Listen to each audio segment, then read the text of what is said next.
قرآن مجید فرقان حمید کی جو آیہ کریمہ میں نے پڑھی ہے اسی پر میں نے کچھ بات عرض کرنی ہے۔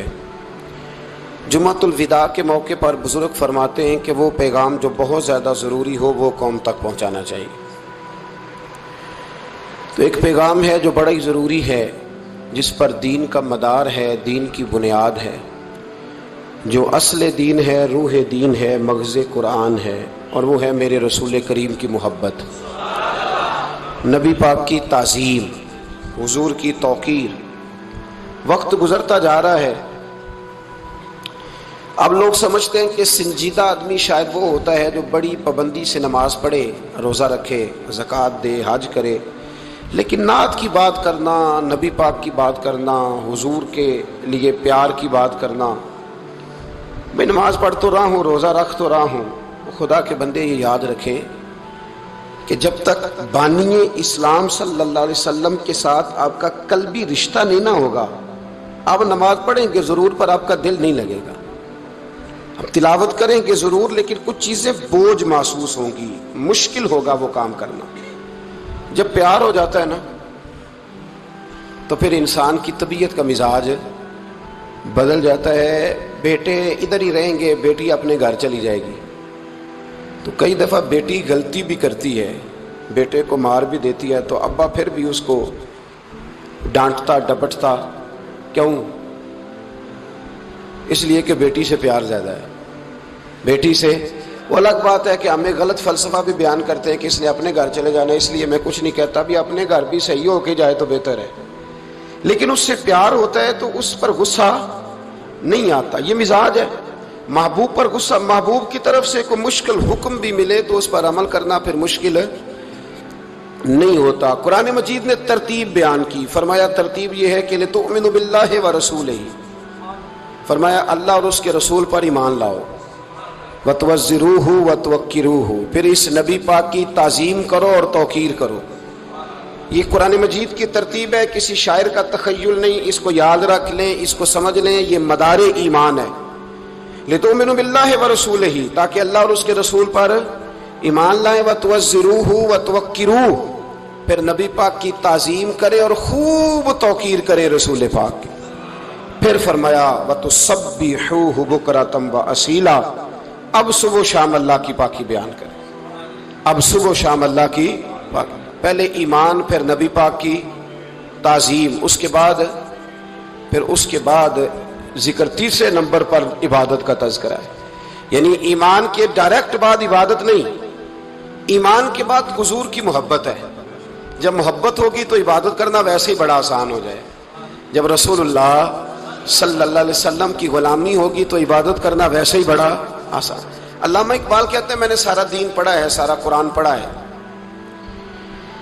میں نے بنظر غائب جب ساری چیزوں کو دیکھ لیا تو اقبال کہنے لگے میں اس نتیجے پہ پہنچا ہوں کہ مغز قرآن، روح ایمان، جان دین۔ بھائی اقبال، میں کسی عالم کی بات کرتا تو لوگوں نے شاید رویہ اور اختیار کرنا تھا، وہ لوگ جس پر اکثر مکاتب فکر اعتبار کرتے ہیں، اقبال کہنے لگے مغز قرآن، روح ایمان، جان دین۔ لفظوں پہ غور کریں، مغز یعنی سارے قرآن کا مغز، روح ایمان یعنی ایمان کی روح، اور جان دین یعنی سارے دین کی۔ آپ دیکھیں ترتیب، مغز قرآن، روح ایمان، جان دین۔ اقبال جلدی بتاؤ وہ کیا ہے؟ تو اقبال کہنے لگے ہست حب رحمت للعالمین، ہست حب رحمت للعالمین، مغز قرآن، روح ایمان اور جان دین، ہست حب۔ کہنے لگا میں تو سمجھا ہوں کہ قرآن کا مغز ایمان کی روح اور دین کی جان اگر ہے تو نبی پاک کی محبت کا نام ہے، رسول اللہ کی محبت کا نام ہے، نبی پاک کی محبت کا نام۔ صحابہ کی نا کچھ محبتیں انفرادی ہیں اور کچھ اجتماعی ہیں جس میں سارے شریک ہیں۔ ایک تو بڑی معروف حدیث بخاری مسلم میں موجود ہے کہ عروہ بن مسعود ثقفی کہتے ہیں جب میں آیا اور میں واپس گیا تو جا کے پھر انہوں نے کہا قریش مکہ سے جا کے مسلمانوں کی جنگی صلاحیت کا ذکر نہیں کیا، بلکہ جا کے کہنے لگے یار میں بڑی دنیا پھرا ہوں پر جو ادب نبی پاک کے غلام اپنے نبی کا کرتے ہیں وہ میں نے کسی کا دیکھا نہیں ہے۔ دوسری روایت بخاری مسلم میں حضرت انس بن مالک رضی اللہ تعالیٰ عنہ کی ہے. حضرت انس بن مالک رضی اللہ تعالیٰ عنہ ارشاد فرماتے ہیں کہ نبی پاک علیہ السلام کے جب ایام وصال قریب آئے نا تو حضور مسجد میں آنا جانا کم فرما دیا تھا. کئی دن حضور تشریف نہیں لاتے تھے تبھی علالت کے باعث. یہ بھی اللہ تعالیٰ کی قدرت کاملہ ہے. فرماتے ہیں ایک دن نا پیر شریف کا دن تھا اور فجر کی جماعت تھی اور جناب ابو بکر صدیق نماز پڑھا رہے تھے. اچانک نا حضور کا دل کیا غلاموں کو دیکھنے کو, تو حضور نے نا حضرت عائشہ صدیقہ کے مکان کے حجرے کا پردہ سرکا کے نا تو غلاموں کو دیکھا. اب تو ماشاءاللہ بہت سارے لوگوں نے مدینے کی زیارت کر لی ہے نا. آپ جانتے ہیں کہ یہاں کر کے ان کا مکان ہے, تو یہاں اگر سامنے امام کھڑا بھی ہو تو مقتدی دیکھ بھی لیں پردہ سرکا ہے, تو یہ پہلے والے دیکھ لیں گے جو قریب ہیں, آخری والے تو نہیں نا دیکھ سکتے. میری طرف دیکھیں نا یار, ہاں نہ تو کرے نا. اب تو اتنی تو گرمی اللہ نے کی نہیں اس رمضان میں, اتنی تو گرمی کی نہیں. جتنا ٹھنڈ میں بھی سو جاتے ہو, سخت گرمی ہو پھر بھی سو ہی جاتے ہو. مہربانی کرو نا, تھوڑا جاگو, اللہ آپ کو جزائے خیر عطا فرمائے. میں جو بات کر رہا ہوں اس پہ غور کرو. بھائی یہاں سے پردہ سرکایا کسی نے, تو یہ 5 7 10 جو قریب کے نمازی ہیں وہ تو دیکھ لیں گے, تو وہ جو صف کے اینڈ پہ ہیں وہ کیسے دیکھیں گے, اور صف کا جو امام ہے وہ کیسے دیکھے گا. اور حدیث میں بخاری مسلم سے پیش کر رہا ہوں. حضرت انس بن مالک کہتے ہیں نبی پاک نے جب پردہ سرکا کے چہرہ انور دکھایا نا, تو فرماتے ہیں ہمیں یوں لگا کہ قرآن کا صفحہ کھل گیا ہے. آپ فرماتے ہیں جب ہمیں لگا نا قرآن کا صفحہ کھل گیا, تو حضرت ابو بکر صدیق نے چاہا کہ نماز چھوڑ کے پیچھے آ جائے تاکہ حضور امامت کرائیں. تو حضرت انس بن مالک فرماتے ہیں اجتماعی طور پر سب کا یہاں تک ہم پہنچ گئے تھے کہ شاید چند سیکنڈ اور گزریں گے تو ہم نماز توڑ دیں گے, فرض نماز توڑ دیں گے. ویسے کسی صوفی کا شعر پڑھیں تو لوگ اعتراض کرتے ہیں, اب حدیث سنا کے پڑھ لو خیر ہے. ویسے کسی صوفی کا شعر پڑھیں تو لوگ کہتے ہیں تو دیکھو جی بابے نے کیا کہہ دیا. یہ حدیث بخاری ہے, بابا اس کا ترجمہ کرتا ہے. حضرت خواجہ صاحب فرماتے ہیں نماز پڑھا کہ میں تیں وال ویکھاں. کیا انداز گفتگو ہے. کہنے لگے نماز پڑھا کہ میں تیں وال ویکھاں, میں کعبہ بھول گیا آئی. نماز پڑھا کہ میں تیں وال دیکھاں, میں کعبہ بھول گیا آئی. بھول گئے سب سوم صلاتاں, ہکو یار دا فکر پہ آئی. من بھول گئی سب سوم صلاتاں, ہکو یار دا.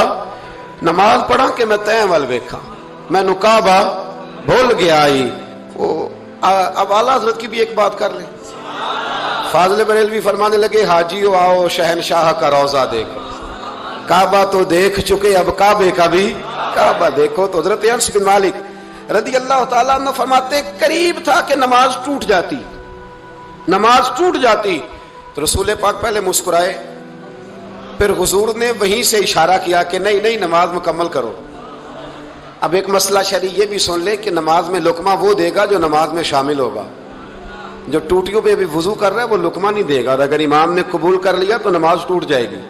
پر حضور تو شامل نہیں تھے نا, پر صحابہ نے لقمہ دیا. حضور نے لقمہ دیا اور صحابہ نے لقمہ قبول کیا, لیکن کسی کی نماز ٹوٹی. چلے چلتے چلتے بخاری سے ایک اور حدیث پڑھ لیتے. نبی پاک علیہ السلام ایک قبیلے کی صلح کرانے چلے گئے. فرمایا اگر مجھے دیر ہو گئی تو ابو بکر سے کہنا جماعت کرا دے. جس ابو بکر کو نبی پاک مصلی پہ کھڑا کرے وہ واقعی ساری امت کے امام ہیں, جنہیں حضور مصلی دے. ابو بکر سے کہنا جماعت کرا دے. حضرت صدیق اکبر کھڑے ہو گئے تو نبی پاک بھی آ گئے. جماعت کھڑی ہوئی تھی کہ حضور بھی پہنچ گئے. شارحین کہتے ہیں 3 5 یا 7 صفیں تھی صحابہ کی. حضور جس صف میں جاتے صحابہ جگہ چھوڑ دیتے. یہ بخاری مسلم ہے. صفیں ٹوٹتی رہی پر نماز کسی کی بھی نہیں ٹوٹی. اور حضور پہلی صف کے پیچھے جا کے کھڑے ہوئے تو حضرت ابو بکر صدیق نے ایک قدم پیچھے اٹھایا. حضور نے اشارہ کیا چل پڑھا نماز. نماز پڑھا کہ میں تیں وال ویکھاں, میں کعبہ بھول گیا آئی. بھول گئے نہیں سب سوم صلاتاں, ہکو یار دا فکر پہ آئی. 2-3 دفعہ حضور نے اشارہ کیا پر جناب صدیق ایک بار پیچھے ہٹ گئے. حضور مصلی پہ چڑھے نماز پڑھائی. تو نماز کے بعد فرمایا جب میں نے جو کہا تھا. اب لوگ کہتے ہیں حضور نے خود ہی تو کہا ہے. تو حضور فرمانے لگے ابو بکر جب میں نے جو کہا تھا کہ جماعت کراؤ تو کیوں نہیں کرائی, بخاری ہے. حضرت صدیق اکبر نے ہاتھ باندھے تو رو پڑے. عرض کرنے لگے حضور اب ابو قحافہ کے بیٹے کی اتنی جرت تو نہیں نا کہ نبی پاک کے مصلی پہ کھڑے ہو کے نماز پڑھائے، حضور پیچھے ہو اور یہ مصلی پہ نماز، اتنی جرت تو نہیں نا۔ تو رسول اللہ کی محبت اصل ایمان، یہ جو محبت ہوتی ہے نا یہ شوق پیدا کرتی ہے، محبت وارفتگی لاتی ہے، محبت جینے کا طریقہ بتاتی ہے۔ یہ جو لوگ محبت نہیں نہ کرتے وہ روٹی کھاتے ہیں پر بغیر نمک کے، وہ روٹی کھاتے ہیں پر آدھی کچی آدھی پکی، میں منع یہ نہیں کہہ رہا کھاتے نہیں، پر بغیر نمک کے، اور آپ کو پتہ ہے سارا کچھ ڈالیں تو نمک۔ وہ ایک بزرگ تھے تو کسی نے ان سے کہا جی آپ نے آج تقریر میں عجیب بات کر دی ہے کہ نماز بھی پڑھیں، روزہ بھی رکھیں، حج بھی کریں، زکوٰۃ بھی کریں، صرف نبی پاک سے محبت نہ کریں تو مار پڑے گی، صرف حضور سے محبت نہ کریں تو یہ کیا بات ہوئی؟ میں نے نمازیں پوری پڑھی، حج کیے، صرف محبت ہی نہیں کر سکا تو اللہ کیوں مارے گا؟ تو وہ فرمانے لگے کہ میں چونکہ تویز دھاگا بھی کرتا ہوں، پیر ہوں، کہنے لگے میری پڑوسن ایک دن آئی تھی اور آگے کہتی تھی میرا خاوند بلا وجہ مارتا ہے۔ تو میں نے کہا کہ بلا وجہ، بیوقوف تو نہیں نا کہ بلا وجہ مارے، وجہ تو ہوگی۔ کہنے لگی نہیں پیر صاحب بلا وجہ ہی مارتا ہے۔ تو میں نے کہا اچھا تازی مار کب پڑی؟ کہنے لگی آج ہی پڑی ہے شام کو۔ تو میں نے کہا کہ وہ کس بات پہ پڑی؟ کہنے لگی پیر صاحب کچھ بھی نہیں، کوئی اتنی بڑی بات کوئی نہیں تھی، اس نے مجھے کہا ہے کہ مسور کی دال پکا دو، تو میں نے پیاز بھی ڈالا ہے، لہسن بھی ڈالا ہے، گھی بھی ڈالا ہے، اور میں نے اس کے اندر ہلدی بھی ڈالی ہے، مرچیں بھی ڈالی ہیں، بس جلدی میں نا دال ڈالنا بھول گئی ہوں، باقی ہر شے ڈالی ہے، صرف وہ مسور کی دال۔ تو حضرت صاحب کو بات تو نہیں تھی نا مارنے والی۔ پیر صاحب کہنے لگے نہیں سمجھ آ گئی ہے، واقعی بیوقوف ہے، اسے مارنا نہیں چاہیے، تو نے سارا کچھ تو پکایا ہے، صرف دال ہی نہیں نا پکی، باقی تو پک گیا۔